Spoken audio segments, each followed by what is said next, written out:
Adani has not been debarred by any country. There has not been engagement in acts of corruption that we so far found it on due diligence.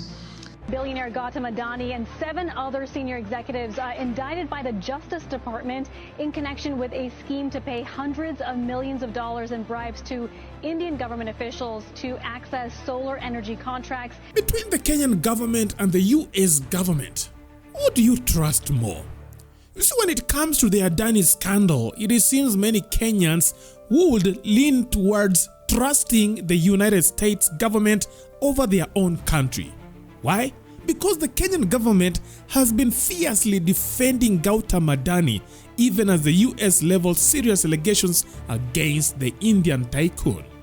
Now, Adani, along with key executives from his conglomerate Adani Green Energy, including his nephew Sagar Adani and Vneet Jain, is at the center of a storm.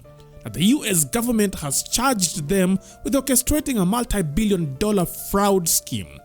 Between 2020 and 2024, they allegedly paid over $250 million in bribes to Indian government officials to secure lucrative solar energy contracts worth $2 billion in profits.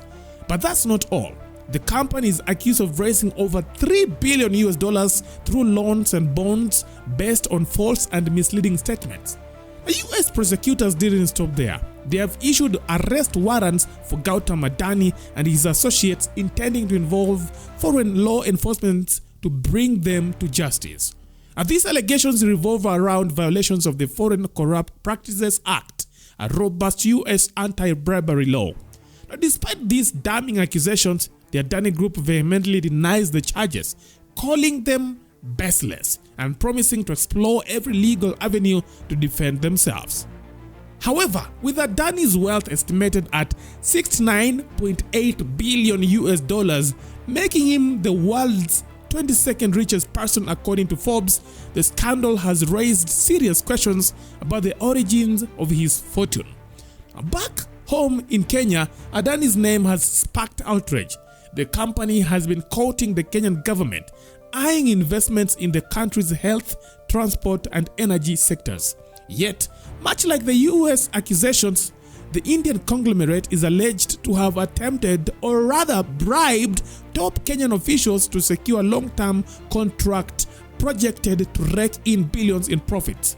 Kenyan citizens have pushed back against the Adani deal, with many seeing it as a gateway to economic exploitations.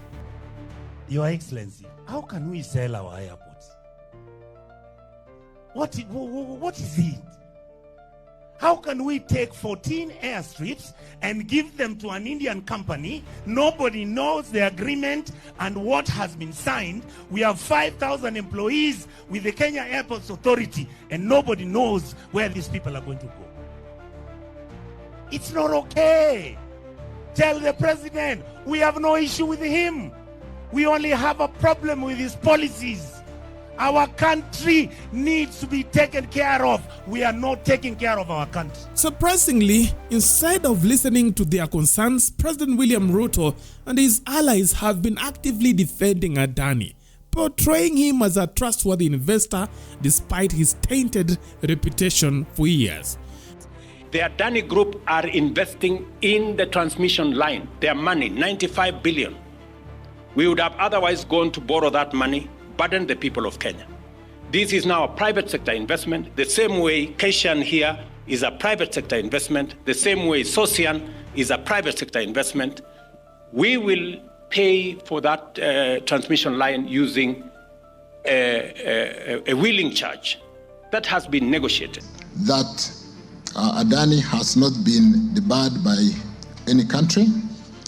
There has not been engagement in acts of corruption that we so far found it on due diligence, is not insolvent, is tax compliant in all jurisdictions in which it has local tax presence, is not a default on payment of social security and employment benefits, and its directors or officers have not been convicted of any criminal offense related to professional conduct within a period of 5 years preceding the submission of the proposal, and have not otherwise been disqualified pursuant to administrative suspension or debarment proceeding. Speaker, honorable members, furthermore, the privately initiated proposal has been subjected to evaluation and analysis by numerous government agencies, including the PPP Directorate, the National Treasury, and the Transaction Advisor duly qualified. Therefore, the process of considering the proposal by Adani at the point where we had reached has been rigorous and with strictly following the due process set by law. Adani Energy Solution Limited has a cumulative transmission network of 21,783 circuit kilometers of power transmission lines and 61,687 megavolts ampere transmission capacity. The company owns more than energy infrastructure than Kenya, Uganda, and Tanzania combined. In the same city of Mumbai, I visited the international airport that had been overhauled